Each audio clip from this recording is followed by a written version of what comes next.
부활절 아침입니다. 부활하신 주님의 은총과 평화가 우리 가운데 함께하기를 간절히 소망합니다. 부활절은 교회력에 가장 전통적으로 가장 오래되고 가장 큰 절기입니다. 기독교는 부활절부터 시작되었다고 보면 됩니다. 이는 곧 부활이 그리스도교 신앙의 중심이라는 그 사실을 우리에게 가르쳐주고 있는 것이죠. 그런데 아이러니하게도 이토록 중요한 부활에 대해서 많은 그리스도인들이 잘 알지 못한다라는 것입니다. 질문을 하나 해보겠습니다. 복음서에 나오는 나인성 과부의 아들이나 나사로가 죽었다가 살아났습니다. 이건 부활입니까? 아닙니까? 힌트를 드리자면 사도 바울은 고린도전서 15장 20절에서 이제 그리스도께서 죽은 자 가운데서 다시 살아 잠자는 자들의 첫 열매가 되셨다라고 선포하고 있습니다. 예수 그리스도가 부활의 첫 열매라고 한다면 그 이전에 죽었다가 살아난 나인성 과부의 아들이나 나사로, 그리고 그 이전에 일어난 이런 유사한 일들은 도대체 어떻게 보아야 되겠느냐라는 것이죠.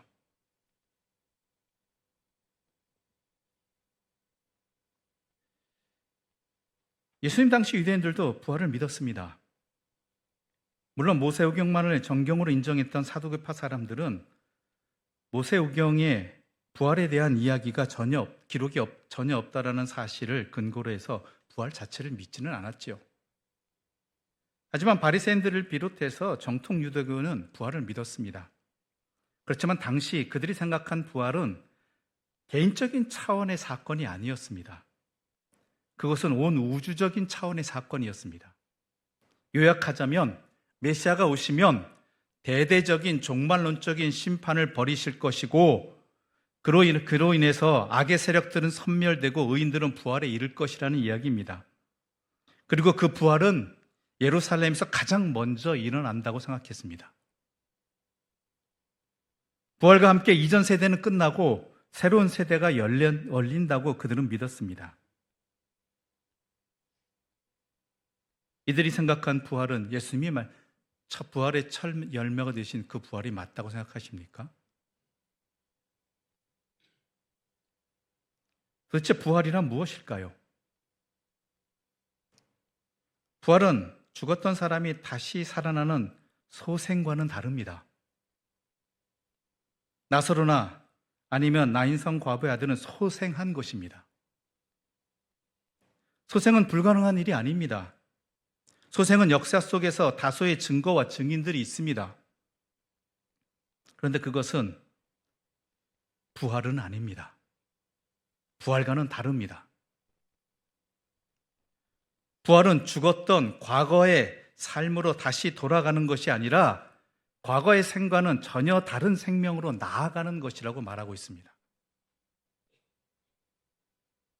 바울 사도는 이를 땅에서 나온 우리 몸이 하늘로부터 임하는 영원한 몸을 덧입는 것이라고 표현하기도 했습니다. 그런데 이 말조차 어렵습니다. 왠지 아십니까? 우리가 경험해 본 적이 없기 때문입니다. 그 아무도 부활을 경험해 본 적이 없습니다. 그렇기 때문에 이해할 수도 없고 설명할 수도 없습니다. 부활의 상태를 실증적으로 묘사할 수 있는 사람은 그 아무도 없다라는 것이죠. 그래서 부활을 믿고 살아가는 것이 참 어렵게 느껴집니다. 그렇지만 부활이 그렇다고 해서 무의미하다거나 부정해도 생각하지 않아도 된다는 말은 아닙니다. 그때 가서 죽은 다음에 생각해보지, 이게 아닙니다. 지금 이 부활은 오늘 우리에게 지금 이 자리에서 중요하기 때문입니다. 부활은 우리를 완전히 새로운 차원으로 살아가게 하는 하나님의 종말론적인 사건이기 때문입니다. 이 부활을 우리가 제대로 알고 제대로 믿고 살아갈 때 지금을 제대로 하나님의 자녀로 살아갈 수 있기 때문이지요. 근데 우리에게 다행한 일이 있습니다. 그것은 역사에서 일어난 부활 사건이 있다라는 것이죠. 예수 그리스도의 부활이 바로 그것입니다. 만약 그분의 부활이 없었다라면 우리는 지금도 부활을 막연하게만 생각했을 것입니다. 그러므로 우리가 부활을 조금이라도 제대로 알고 또한 그 부활 신앙으로 살아가려면 예수님의 부활에 대한 첫 번째 증인들의 이야기를 들어야 하는 것입니다. 물론 이것이 부활의 전부를 말하진 않습니다. 그러나 일부일지라도 우리에게 이미 예수님의 부활을 통해서 이것을 직접 목도한 사람, 이 부활에 대해서 하신 예수님의 말씀을 들은 사람의 기록을 통해 우리는 부활에 대해서 일부라도 정확히 알 수 있는 것이죠. 그 중에 하나가 오늘 우리가 읽은 요한복음 20장 1절부터 18절까지의 말씀이 되는 것입니다. 예수님은 안식일 전날 금요일에 십자가에서 처형당하셨습니다. 그리고 안식일이 시작되기 바로 직전인 금요일 오후 늦은 시간에 아리마대 사람 요셉의 무덤에 묻히셨습니다. 그리고 해가 지면 이젠 안식일입니다. 여러분이 성경을 읽으시고 또한 많이 들으셔야 하시겠지만 안식일에는 아무것도 해서는 안 됩니다. 또 원래 로마법에 따르면 십자가에 처형당한 사람의 시체는 짐승들이 뜯어 먹도록 십자가에 매달아 놓아야 했다고 합니다. 하지만 예수님의 경우는 예외였죠. 왜냐하면 로마 총독으로서도 무시할 수 없는 정도의 사회적 지위가 있었던 아리마대 요셉이 손을 썼기 때문입니다. 안식일이 곧 시작된 탓에 매장은 졸속으로 진행되었습니다. 시신을 깨끗이 씻지도 못하고 그리고 기름을 바르지도 못했습니다. 시간이 없었던 것이죠. 그리고 당시에 시신을 수습하는 일들은 여자분들이 맡았다고 합니다.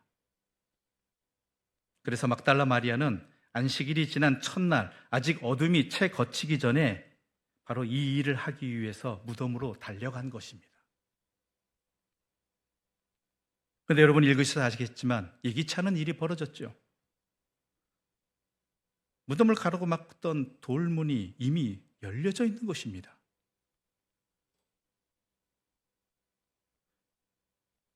마태복음의 기록과 비교해 보면 막달라 마리아는 누군가가 예수님의 시신을 훔쳐간 것이 틀림없다고 생각한 것 같습니다.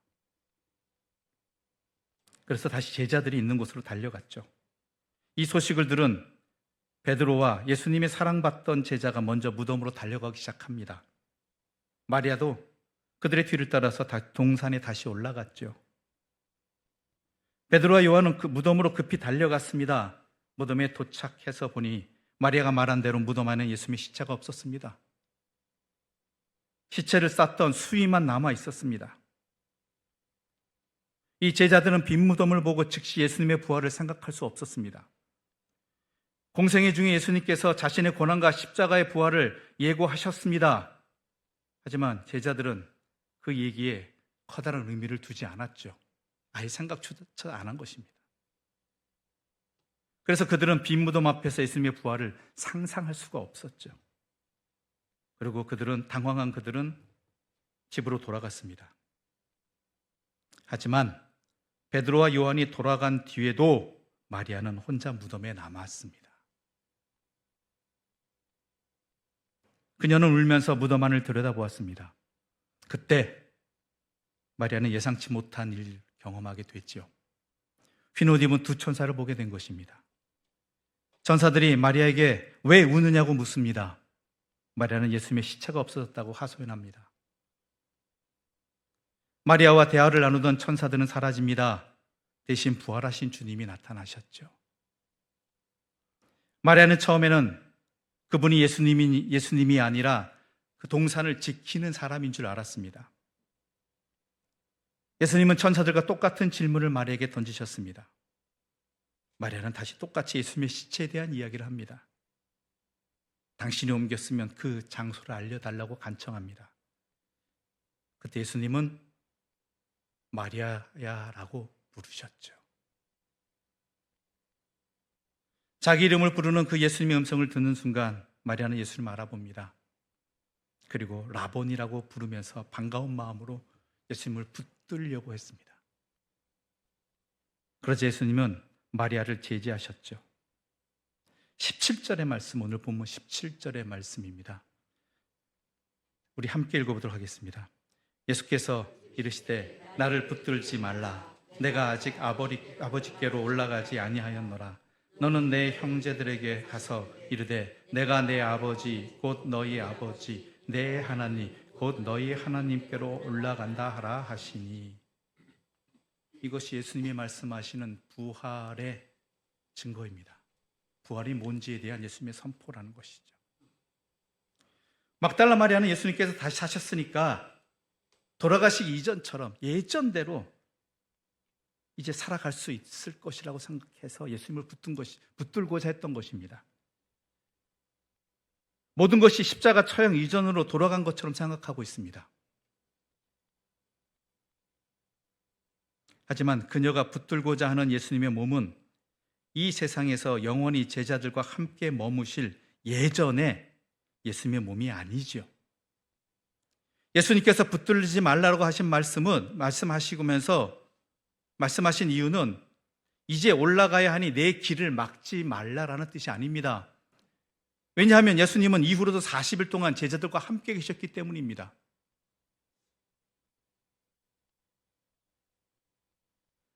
그렇다면 예수님께서 왜 이 말씀을 하셨는가? 부활의 예수님을 만났지만 아직 부활의 참된 의미를 모르는 막달라 마리아에게 예수님께서 부활의 의미를 설명해 주시기 위해서 너는 내 형제들에게 가서 이르되 내가 내 아버지 곧 너희 아버지 내 하나님 곧 너희 하나님께로 올라간다 하라라고 전하라고 말씀하신 것이죠. 이것이 부활의 의미입니다.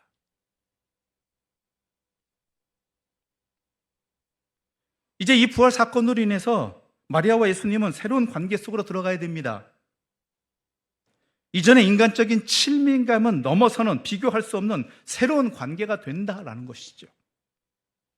그러므로 그 관계를 맺는 방식도 달라져야 한다는 것입니다. 부활, 즉 예수님의 부활은 죽기 전으로 돌아가시기 위한 부활이 아닙니다. 그것은 바로 예수 아버지께로 올라가시기 위한 부활입니다. 그런데 여기서 올라간다는 말은 어느 방위, 위치를 가리키는 말이 아닙니다. 그것은 새로운 존재, 새로운 차원의 이야기입니다. 이제 영원한 생명이 되신다는 것인데 그 영원한 생명이 뭐냐면은 바로 하나님 아버지와의 관계라는 것이죠. 그래서 기독교 전통에서 예수님의 부활과 승천은 함께 얘기합니다. 반드시 떨어져서는 같은 얘기거든요. 예수님의 승천은 부활하신 예수님이 생명의 주인이신 하나님과 하나가 되었다라는 것입니다. 그래서 하나님께로 올라간다고 이야기하는 것입니다. 그리고 이제 우리가 주목해야 되는 것은 나의 아버지가 곧 너희의 아버지고 나의 하나님이 곧 너희의 하나님이라는 것이죠. 즉 예수 그리스도의 부활 사건을 통해서 예수님의 아버지가 우리의 아버지가 되셨고 예수님의 하나님이 우리의 하나님이 되셨다라는 것입니다. 이게 부활 소식의 정점입니다. 이게 핵심입니다. 물론 다시 살아남입니다. 그런데 그 다시 살아나는 모습이 어떤 모습일지 어떤 때일지 이런 것이 중요한 것이 아니라 다시 살아나는 참된 모습은 핵심은 하나님과 우리의 관계가 예수 그리스도로 말미암아 완전히 다른 관계가 되어 버렸다라는 것입니다. 이게 부활의 핵심입니다. 이게 새로운 차원의 우리의 생명이 시작되었다라는 것이죠. 허락되었다라는 것.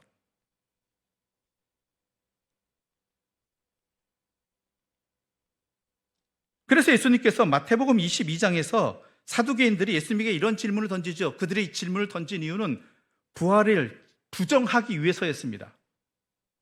그래서 일곱 형제 이야기를 하죠. 누구의 아내, 일곱 중에 부활한다면 누구의 아내가 되겠습니까? 이 질문에 대해서 예수님이 이렇게 말씀하십니다. 마태복음 22장 29절과 30절의 말씀을 제가 읽겠습니다. 예수께서 대답하여 이르시되 너희가 성경도 하나님의 능력도 알지 못하는 거로 오해하였도다. 부활 때에는 장가도 아니가고 시집도 아니가고 하늘에 있는 천사들과 같으니라. 왜 천사들의 얘기가 나왔을까요? 그들이 장가도 안 가기 때문입니까? 아닙니다. 예수 그리스도가 우리를 위해 십자가를 지시고 부활하시기 이전에 우리와 하나님 관계는 어떠했습니까? 우리 죄를 대속하셔서 십자가의 보혈을 흘리시고 그 대가를 치르시기 전까지 하나님과 우리의 관계는 도저히 회복될 수 없는 완전히 끊어진 관계였습니다. 죽음이라고 표현되기도 하죠. 하지만 예수께서 우리를 위해 십자가를 지시고 다시 부활하심을 통해서 하나님과의 관계가 우리의 관계가 온전히 변화되었다라는 것이 부활의 생명의 핵심이라는 것이죠. 아무리 영원히 살면 뭐합니까? 죽었다가 몇 번이고 다시 태어나면 뭐합니까? 가장 중요한 것은 하나님과 우리의 관계가 달라졌다는 것이고 새로운 차원이 되었다는 것이고 그것이 영원히 변함없다는 것이죠. 그것이 바로 부활입니다. 바로 그것이 바로 부활의 첫 열매가 되신 예수 그리스도 통해서 우리에게 허락되어진 부활의 생명이지요. 그래서 이것이 예수님께서 아버지께로 가시는 것이 우리에게 유익이고 우리 예수님께 기쁨이 되는 이유가 바로 여기에 있다는 것입니다. 오해하지 마십시오. 다시 안 태어나 다시 살아난다거나 안 살아난다거나 아니면은 다시 하나는 의미 없다라는 것이 아닙니다. 이 부활의 생명의 참된 핵심은 바로 여기에 있다라는 것이죠.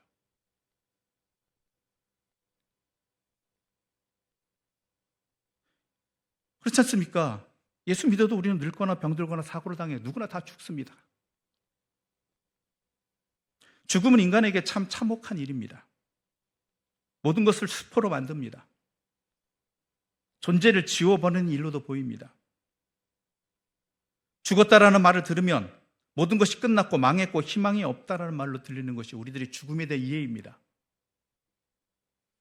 그런데 예수 그리스도의 부활로 말미암아 그 하나님과의 관계가 예수 그리스도를 통해서 우리에게 회복된 것으로 말미암아 이제 죽음은 더 이상 우리를 괴롭힐 수 없다라는 것이죠. 부활하신 예수님으로 말미암아 우리들의 죽음은, 성도들의 죽음은 그저 끝나는 것이 아니라 영원하신 아버지와 함께하는, 하나님을 아버지로 부르는 그러한 아버지께로 올라가는 죽음이 과정이 되어버린 것입니다. 성도의 죽음은 음부로 굴러떨어져서 망각되는 죽음이 아닙니다. 부패하는 죽음이 아니라 나의 아버지께로 올라가는 것이 바로 죽음입니다. 그리고 그것은 바로 영생이고 부활이라는 것이죠. 그것이 우리에게 허락되어졌다는 것입니다. 우리가 그런 차원이 되었다는 것입니다. 그런 생명이 되었다는 것입니다. 그래서 예수님의 부활이 우리에게 기쁨이 되고 우리에게 감사한 일이 되고 우리에게 은혜가 되는 것입니다. 이미 우리는 그것을 조금씩이나마 맛보며 살아갑니다. 그러나 죽음 이후에는 그것이 온전히 변함없이 흔들림 없이 아버지 하나님과 그런 관계로 우리가 영원히 함께 살아간다는 것이죠. 이것이 바로 예수 그리스도의 부활로 가능해졌다는 것입니다. 예수 그리스도를 믿음으로 말미암아 그분의 부활에 참여하게 되었다라는 것입니다. 그래서 나의 아버지가 너희의 아버지가 되는 것이고 나의 하나님이 우리들의 하나님이 되는 것입니다. 물론 우리의 부활은 예수님의 부활과 같지는 않습니다. 우리에게는 이 부활이 완성입니다. 그러나 예수님의 부활은 과정이죠.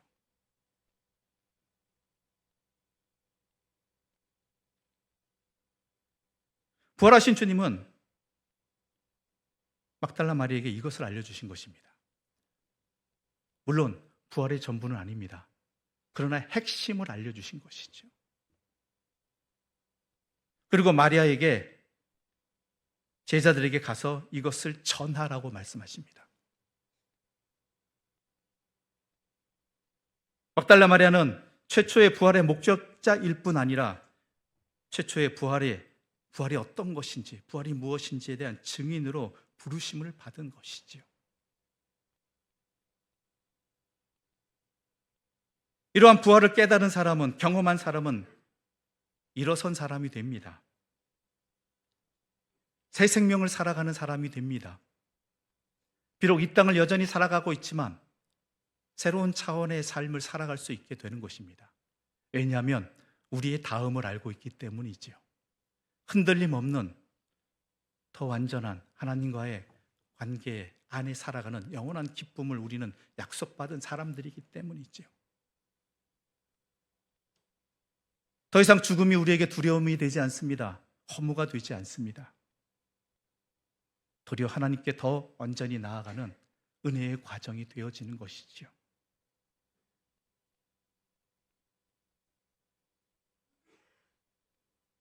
그것이 바로 일어선다는 의미입니다. 새롭게 거듭난다는 의미입니다. 니고데모에게 거듭나야 한다라는 말씀이 바로 이런 뜻이지요.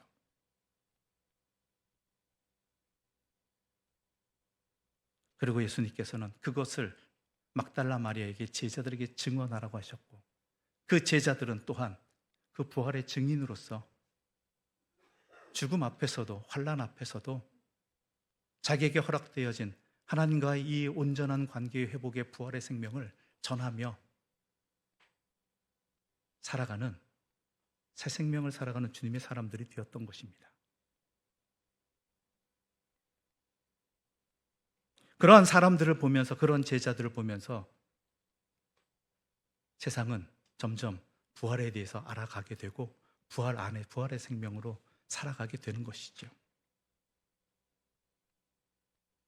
오늘 우리도 그런 역사의 한 지점에서 부활을 증언하는 사람으로 부르심을 받았습니다. 그러기 위해서 먼저 우리가 해야 할 일은 부활하신 주님을 만나야 하는 것입니다. 부활하신 주님을 만나지 못하고 돌아갔던 두 제자들은 깨닫지 못했습니다. 그러나 기다렸다가, 아니 떠나지 못했다가 부활하신 주님을 만난 막달라 마리아는 예수님의 말씀을 통해 부활의 참된 핵심을, 의미를 알게 된 것이고, 그녀는 일어서서 전할 수 있게 된 것이지요. 부활하신 주님을 만날 뿐만 아니라 주님의 말씀을 듣는 우리가 되기를 바랍니다. 그 말씀 앞에서 부활의 생명으로 거듭난 내 자신을 바르게 알고 살아가는 새 생명을 얻은 자로서 우리의 삶을 살아가기를 바랍니다. 그리고 그 부활의 생명을 전하는 우리가 되기를 바랍니다. 그것이 우리가 부활절을 지키는 의미이고, 또한 이 주일이 작은 부활절이 되는, 부활절을 지키게 하신 그러한 주님의 섭리가 이 안에 있는 것입니다. 이것이 우리에게 요한복음을 통해 증언되어진 부활의 의미입니다. 다시 어떤 모습을 언제 어떻게 태어날지 모르겠습니다. 그 이후에 어떻게 살아갈지는 모르겠습니다. 그러나 가장 중요한 것은 하나님 아버지와 온전한 관계로, 하나님을 나의 하나님으로, 나의 아버지로 영원히 모시고 찬송하며 살아가는 참된 생명의 삶이 부활이고, 또한 그 삶이, 그 생명이 우리에게 허락되어졌다는 것, 이 기쁨으로 오늘을 살아가고 내일에 흔들리지 아니하고 내일의 소망으로 살아가는, 영원한 소망으로 살아가시는 주님의 사람들 되시기를 이 부활절의 아침을 맞이하는 주님의 사람 되시기를 간절히 소망합니다.